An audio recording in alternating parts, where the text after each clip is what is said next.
ఎట్టకేలకు అమెరికా ఇరాన్ల మధ్య శాంతి ఒప్పందంపై సంతకాలు జరిగాయి. స్విట్జర్లాండ్లో బర్గెన్ స్టార్ రిసార్ట్లో గంటల తరబడి జరిగిన చర్చల అనంతరం 60 రోజుల్లోగా తుది శాంతి ఒప్పందం కుదుర్చుకునే దిశగా ఒక రోడ్ మ్యాప్కు అమెరికా, ఇరాన్లు ఒక అంగీకారానికి వచ్చాయని మధ్యవర్తులు వ్యవహరించిన పాకిస్తాన్, ఖతార్లు సోమవారం నాడు విడుదల చేసిన ఒక సంయుక్తమైన ప్రకటనలో తెలిపాయి. ఇక ఆదివారం నుంచి సోమవారం వరకు ఏకబిగిన సాగిన చర్చల గురించి మరింత సమాచారాన్ని ఇప్పుడు మనం తెలుసుకుందాం.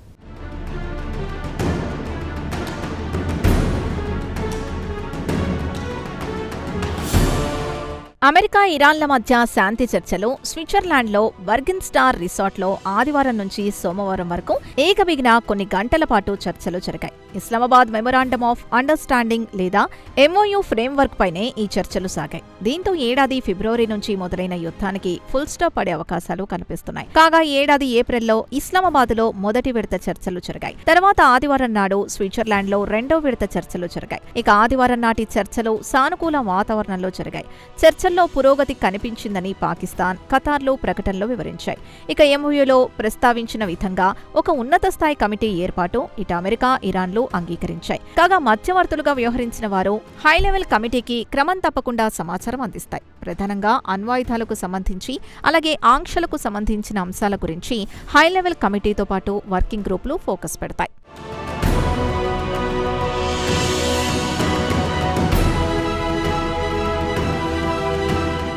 ఇక హై లెవెల్ కమిటీ ఒక రోడ్ మ్యాప్ ని తయారు చేసి 60 రోజుల్లోగా అమెరికా, ఇరాన్ల మధ్య చర్చలు జరిపి ఫైనల్ డీల్ కుదురుస్తుంది. అలాగే అమెరికా, ఇరాన్ల మధ్య 60 రోజుల పాటు కమ్యూనికేషన్స్ లైన్స్ ని కూడా ఏర్పాటు చేస్తారు. ఎలాంటి అపార్థం రాకుండా జాగ్రత్త పడడానికి ఈ లైన్స్ ని ఏర్పాటు చేయనున్నారు. అలాగే హార్మోజ్ జలసంధి నుంచి వాణిజ్య నౌకలను సురక్షితంగా రవాణాకు ఇరాన్ అనుమతించాల్సి ఉంటుంది. ఇరు పక్షాల మధ్య ఉద్రిక్తతల్ని తగ్గించడానికి ఒక సెల్ ని ఏర్పాటు చేయబోతున్నారు. ఇక లెబనాన్లో ఇజ్రాయెల్ మిలిటరీ ఆపరేషన్ పూర్తిగా నిలిపివేయాలని MOUలో పేర్కొన్నారు. కాగా బర్గెన్ స్టాక్లో ఈ వారం మొత్తం సాంకేతిక అంశాలపై చర్చలు మాత్రం కొనసాగుతాయి. మధ్యవర్తులు ఇక దేశాలకు చెందిన నాయకులతో, ఇరు దేశాలకు చెందిన నాయకులతో సంప్రదింపులు జరిపి వారిని ఒప్పించి ఫైనల్ డీల్ కి మార్గం సుగమం చేస్తారు. మధ్యవర్తులుగా వ్యవహరించిన పాకిస్తాన్, ఖతార్లు మాత్రం ఇటు అమెరికా, అటు ఇరాన్ల సమస్యను శాంతియుత పరిష్కారానికి చొరవ తీసుకున్నందుకు అభినందించారు.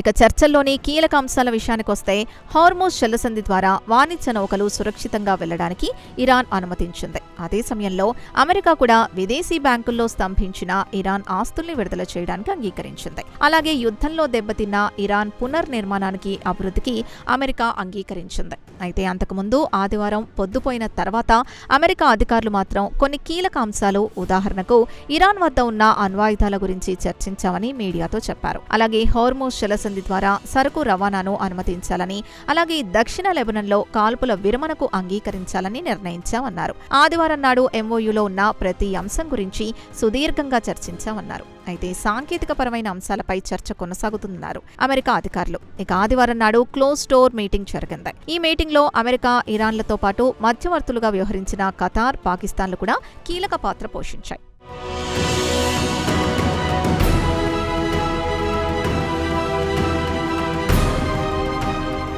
ఇక ఆదివారం స్విట్జర్లాండ్లో చర్చలు ఒకవైపు కొనసాగుతూ ఉండగానే ట్రంప్ సోషల్ మీడియాలో ఒక పోస్ట్ పెట్టారు. లెబనాన్లో నెలకొన్న అశాంతి వల్ల చర్చలు విఫలమయ్యే అవకాశాలున్నాయని ఆందోళన వ్యక్తం చేశారు. వెంటనే ఇరాన్, లెబనాన్లో తమ ఫ్రాక్సీలతో ఇజ్రాయెల్పై యుద్ధాన్ని ఆపించాలని ఆయన గట్టిగా కోరారు. హెజ్బుల్లా ఫైటర్లు అనవసరంగా ఉత్తర ఇజ్రాయెల్పై మిసైల్స్, డ్రోన్లతో దాడులు చేస్తే బదులుగా ఇజ్రాయెల్ దాడులు చేస్తోంది.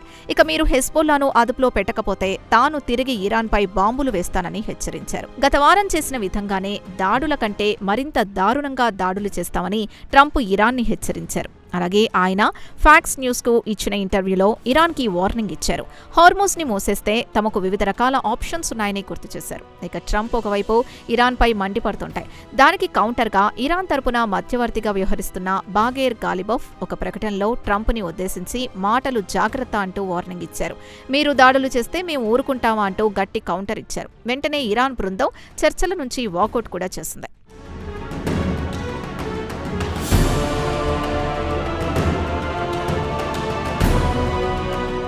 ఇక క్లోజ్ డోర్ మీటింగ్ ప్రారంభమైన వెంటనే పాక్ ప్రధానమంత్రి షెహబాజ్ షరీఫ్ శాంతి చర్చలు ముందుకు సాగాలంటే ఇచ్చిపుచ్చుకునే ధోరణి అవలంబించాలన్నారు. పాక్ ఫీల్డ్ మార్షల్ ఆసిమ్ మునీర్ పట్టుదలతో తీసుకున్న చొరవ వల్ల చర్చలు ముందుకు సాగుతున్నాయన్నారు. ఇక జేడీ వాన్స్ కూడా ఇచ్చిపుచ్చుకునే ధోరణి ఉంటే శాంతి చర్చల్లో పురోగతి కనిపిస్తుందన్నారు. ఇది చారిత్రాత్మక సమావేశం, ఇస్లామాబాద్ విలువలో జరిగే అత్యున్నత స్థాయి సమావేశమని వాన్స్ కూడా అన్నారు. మిడిల్ ఈస్ట్లో ఈక్వేషన్స్ మార్చాలన్నారు. ఇక ఇరాన్కు గల్ఫ్ దేశాలకు మధ్య సంబంధాలు అంతంత మాత్రంగానే ఉన్నాయి. ప్రాంతీయ సుస్థిరతకు ఇరాన్ కీలకం. కాగా భవిష్యత్తులో అందరూ కలిసి చొరవ తీసుకుంటే మిడిల్ ఈస్ట్లో శాంతి సామరస్యం ఏర్పడి ప్రజలు సుఖంగా ఉంటారని వాన్స్ అన్నారు. ఇక ట్రంప్ మాత్రం ప్రాంతీయంగా పూర్తిగా కాల్పుల ఒప్పందం కొనసాగాలని కోరుకుంటున్నారు. లెబనాన్లో కూడా అమలు చేయాలని పట్టుదలతో ఉన్నారని వాన్స్ అన్నారు. గత కొన్ని రోజుల నుంచి ఇస్రాయెల్ దాడులు చేయడం చికాకు కలిగించినా ప్రస్తుత పరిస్థితులు దారికొస్తున్నాయన్నారు వాన్స్.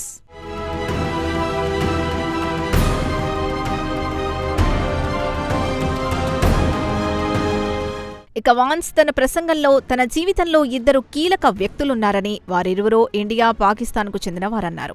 ఒకటి తన భార్య ఇండియాకు చెందిన ఉషా, రెండవది పాకిస్తాన్ ఫీల్డ్ మార్షల్ మునీర్ అని చెప్పారు. గత కొన్ని నెలల నుంచి మునీర్తో మాట్లాడినంత మరెవరితో మాట్లాడలేదన్నారు వాన్స్. ఇక ఇరాన్ అణ్వాయుధాల జోలికి పోకపోతే ఇరాన్ తాము సంబంధాలు కొనసాగించడానికి సిద్ధంగా ఉన్నామన్నారు. ఖతార్ ప్రధానమంత్రి Sheikh Mohammed bin Abdul Rahman bin Jassim Al Thani కూడా మిడిల్ ఈస్ట్లో శాంతి కోసం అమెరికా, ఇరాన్ నాయకులు తీసుకుంటున్న చొరవను అభినందించారు. ప్రాంతీయ శాంతి సుస్థిరతే కాకుండా గ్లోబల్ ఎకానమీకి కూడా ఈ శాంతి చర్చలు అత్యంత కీలకమని థనీ అన్నారు. ఇక ఖతారీ ప్రధాని మాట్లాడుతూ ఉండగా ఇరాన్ విదేశాంగ మంత్రి అబ్బాస్ అర్కాచి లేచి గదిలోనే ఒకవైపు కూర్చున్న షెహబాజ్ షరీఫ్ వద్దకు వెళ్లి ఆలింగనం చేసుకుని వచ్చారు. అయితే అదే గదిలో ఉన్న వాన్స్తో మాత్రం మాట్లాడలేదని అమెరికా మీడియాలో వార్తలొచ్చాయి.